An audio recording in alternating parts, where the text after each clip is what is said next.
Eu acho que controverso é uma palavra muito fraca para descrever o Justiceiro.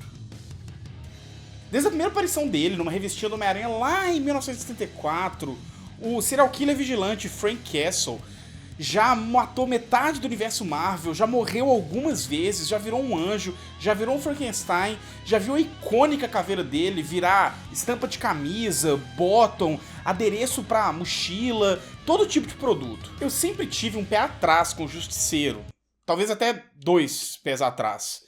E todos os quadrinhos que eu li dele, ou pelo menos a maior parte, me causavam um incômodo muito grande. E não aquele incômodo tipo, isso aqui tá me fazendo rever minhas visões de mundo, mas mais um incômodo do tipo, cara, isso aqui tá muito errado. Só que a recente adaptação do personagem pra série da Netflix, primeiro na série do Demolidor, depois na própria série do Justiceiro, que teve a segunda temporada lançada agora no começo de 2019, deu uma abordagem pra personagem que eu acho que tratou com muito mais elegância, com muito mais traquejo do que a maior parte dos roteiristas de quadrinhos já fizeram. Lidando com as histórias do Justiceiro, não como histórias sobre crime, mas como histórias sobre veteranos de guerra, lidando com as dificuldades de voltar pra casa. Eu acho que isso faz a personagem do Frank Castle nas séries ser muito mais interessante que nos quadrinhos em geral. E eu acho que no meio disso tudo tá uma questão central que eu acho que é muito importante pra gente entender a personagem do Frank Castle. Afinal, o que é a guerra do Justiceiro? O surgimento do Justiceiro nos quadrinhos dos anos 70 foi um momento muito importante, porque ele foi um dos marcos que definiram a transição entre a era de prata dos quadrinhos de super-herói, que a gente já comentou há um tempo atrás no vídeo do Stan Lee, e a era de bronze, que sucedeu ela. Foi quando os quadrinhos começaram a assumir um tom mais sombrio, começaram a ter personagens importantes morrendo, começaram a lidar com assuntos que até então eram proibidos pelo Comic Code Authority, tipo prostituição, uso de drogas, bruxaria, esse tipo de coisa. A criação do personagem do Frank Castle coincide um pouco, mais ou menos com a mesma época dos quadrinhos do Homem-Aranha que lidavam com a morte da Gwen Stacy, ou com os problemas do Harry Osborn com cocaína, que é também a mesma época que a gente teve os quadrinhos do Arqueiro Verde e Lanterna Verde, que tratavam de temas que eram muito tabus até a época, tipo assuntos mais políticos, como moradia, como violência policial, como o próprio uso de drogas, como desigualdade social. O Justiceiro, então, ele cabe nesse momento de amadurecimento dos quadrinhos de super-herói enquanto mídia. E ele foi concebido num primeiro momento para ser um vilão do Homem-Aranha.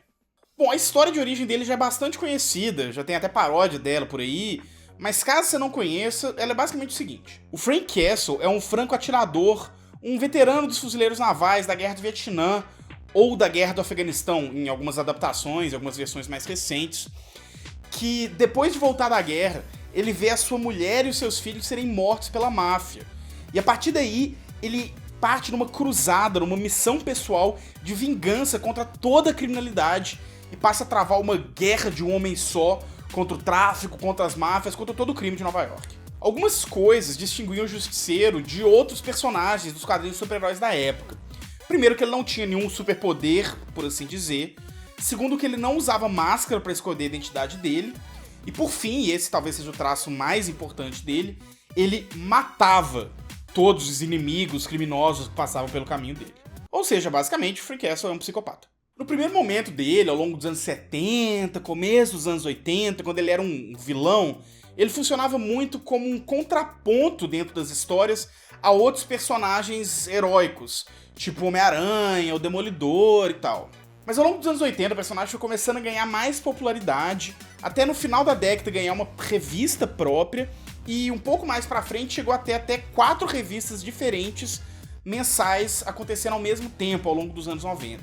É nesse momento, pra mim, que a personagem do Frank Castle começou a degringolar. A real é que, de um ponto de vista de escrita de roteiro, um personagem cujo superpoder é a completa falta de decência e humanidade é um negócio um pouco difícil e desafiador de escrever, né? E embora alguns roteiristas já tenham conseguido fazer algumas coisas interessantes com o Frank Castle, a verdade é que a maior parte das revistinhas com ele são o tipo de história feita sob medida pra aquela galera do bandido bom é bandido morto. Os vilões que o Justiceiro tem que enfrentar quase sempre são os tipos mais baixos, mais baratos de estereótipos de criminosos. Os personagens com muito pouco desenvolvimento e com as motivações mais tortas, bizarras e nojentas que conseguiam passar na cabeça dos roteiristas. Basicamente, para justificar um protagonista que é basicamente um serial killer sem nenhuma consideração pela vida humana, os roteiristas tinham que pensar em vilões cada vez piores que justificassem o fato de que eles merecem morrer. Além do fato de que, como o Justiceiro mata os vilões dele, não dava pra ficar reutilizando muito personagem, e eu acho que chegava um ponto que as ideias simplesmente esgotavam. Não, Talavos, isso tem muito sentido, assim, porque quando começou com essa febre de franquia, existiu toda uma necessidade e uma descoberta de que pra você fazer um filme bom, você precisa ter uma história boa. Mas pra fazer uma sequência, o mínimo que você precisa é que os seus personagens, eles deem conta de mais um vídeo, entendeu? Tipo, de mais um filme. Você precisa de pelo menos personagens sólidos pra que eles voltem. E isso mais ainda se extrapola quando chega na questão das franquias transmídia. Quando você vai passando pra outra mídia, que aí vira uma questão assim, se você consegue ter um universo com regras bem estabelecidas, você consegue uma variedade de produto de mídia. Então, assim, o fato de que os personagens não são sólidos, e porque eles morrem muito, e tipo assim, ele não é uma construção de um personagem que vai voltar e que vai trazer mais narrativa, realmente justifica, teoricamente, quando a gente pensa em construção de mundo e de narrativa, o fato deles serem vazios e criarem essa estranheza. Ele cria até um desafio, né, econômico. Um criação de uma série ou qualquer coisa que faça sentido no termo. Isso. E aí, pra mim, a raiz desses problemas, da forma que as histórias dos justiceiros são narradas e que a personagem dele é construída, a raiz delas tá na forma que os quadrinhos do Justiceiro lidam com a noção de guerra. A personagem do Frank Castle considera que ele nunca voltou da guerra, que ele continua em guerra na cidade de Nova York, mas agora numa guerra contra o crime. Isso fica muito evidente até no nome de algumas das séries de revista mensal dele, tipo Justiceiro Zona de Guerra ou Justiceiro Diário de Guerra.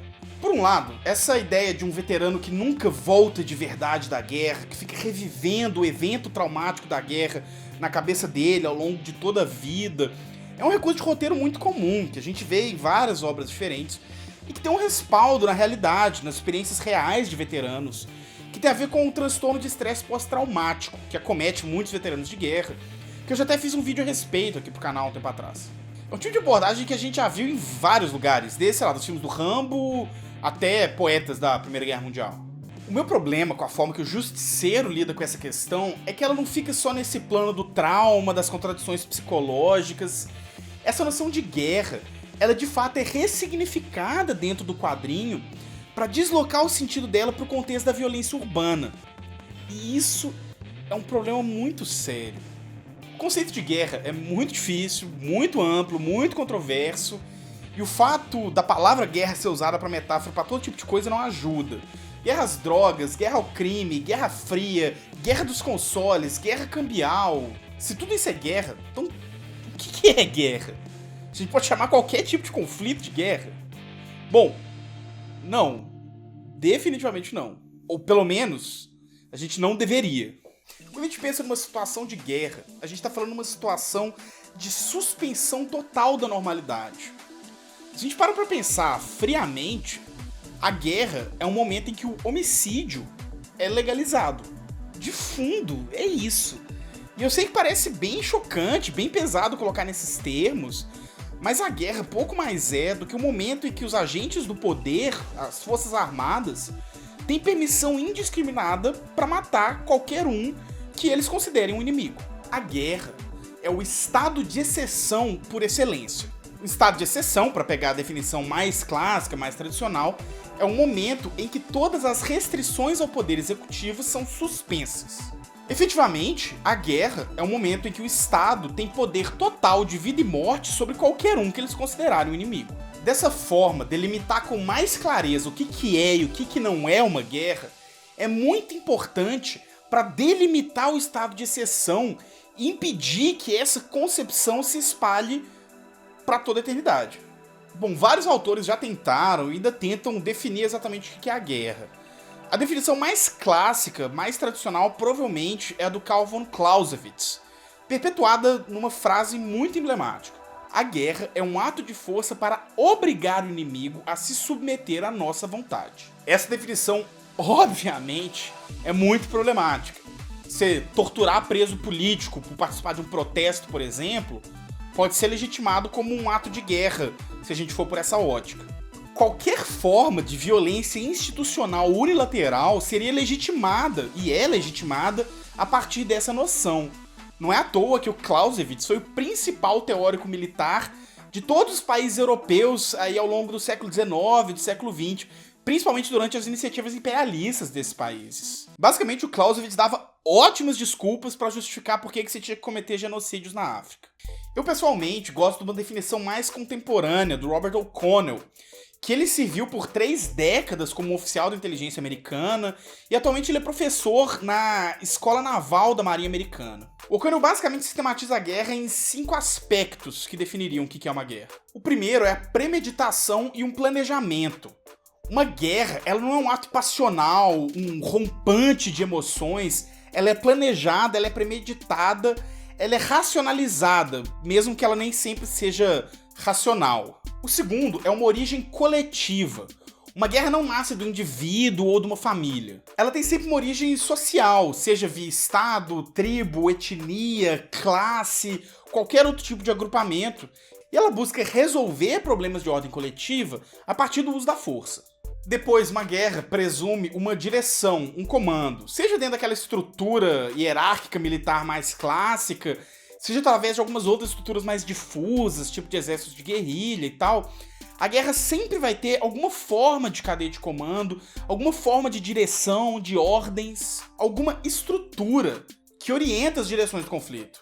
Em quarto, a guerra sempre presume uma disposição por parte dos seus envolvidos, ainda que essa disposição não seja necessariamente sempre um entusiasmo. Os combatentes dentro de uma guerra, eles estão sempre dispostos a empregar força letal contra inimigos e a colocar as próprias vidas em risco para atingir o objetivo, mesmo que esse objetivo às vezes seja mera defesa ou até sobrevivência. Por fim, a guerra sempre presume um resultado. Ela sempre tem um objetivo final a ser alcançado de longo prazo para todas as partes envolvidas. É claro que nenhuma definição de nada é perfeita, e o próprio autor reconhece que nessa definição de guerra tem algumas inconsistências quando a gente pega alguns tipos de conflitos, tipo alguns tipos de guerra civil, ou guerra marítima, enfim. Só que de um modo geral, eu acho que essa é a definição mais satisfatória de guerra que eu já encontrei. Então vamos pegar o Justiceiro e tentar entender essa noção de guerra ao crime dele a partir dessa ótica do O'Connell. Então vamos lá, primeiro, planejamento e premeditação. Bom, o Justiceiro, ele é um personagem que parece muito com o Batman, no quesito de que ele tá sempre preparado. Sabe aquela história de que o Batman pode derrotar qualquer um se ele tiver preparo? O Justiceiro é um pouco por aí também. Ele costuma fazer longas sessões de reconhecimento de território inimigo, além de costumar ter ajuda de uns personagens secundários, tipo microchip para espionar e receber informação sobre os inimigos. Então, de um modo geral, eu acho que sim, esse aspecto de uma violência premeditada, planejada, tá bastante presente na obra do Justiceiro. Depois a gente tem essa coisa da origem coletiva. Não tem origem coletiva, né? O Frank Castle, ele só pensa em uma pessoa no mundo, que é Frank Castle. Toda a guerra que ele empreende é uma vingança pessoal dele contra qualquer um que, pelos motivos lá da cabeça dele, ele julga indignos de viver.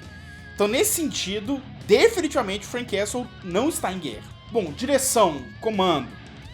Fora alguns bicos pra SHIELD, um período que ele participa dos Thunderbolts, de um modo geral, o Frank Castle não responde a ninguém a não ser ele mesmo. Ele não gosta de trabalhar com os outros, e mesmo nos arcos em que ele tem alguma parceria, tipo o microchip, essa parceria é sempre uma relação de muita exploração, uma relação abusiva mesmo, e não uma relação de comando, de hierarquia e muito menos de camaradagem. Disposição. Bom, o Frank Castle, obviamente, tá muito disposto a empregar força letal contra as vítimas dele e a colocar a própria vida em jogo pela guerra dele. Mas e as vítimas dele? Não é verdade que o Justiceiro só mata super vilões ou criminosos de alto escalão. Muito pelo contrário, ele pega muito peixe pequeno e mata também. O Castle declarou guerra ao crime, mas isso não quer dizer que todo crime também declarou guerra contra ele. Muita gente só não quer ter nada a ver com ele mesmo. Então esse elemento de disposição não está presente dos dois lados da coisa. E por fim, resultado. Qual o resultado que o Justiceiro quer alcançar? Qual o objetivo de longo prazo ele tem com essa guerra dele? Ele quer acabar com o crime? Ele quer atingir a paz mundial? Ele quer...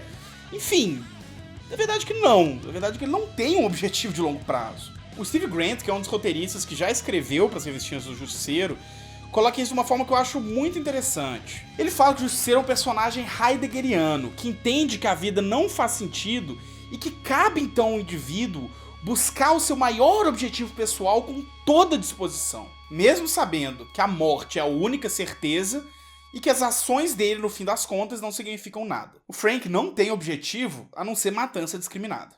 Bom, a partir disso, eu acho que fica bem claro que os quadrinhos do Justiceiro colocam como guerra tá bem longe de ser uma guerra de fato. Mas qual que é o problema disso?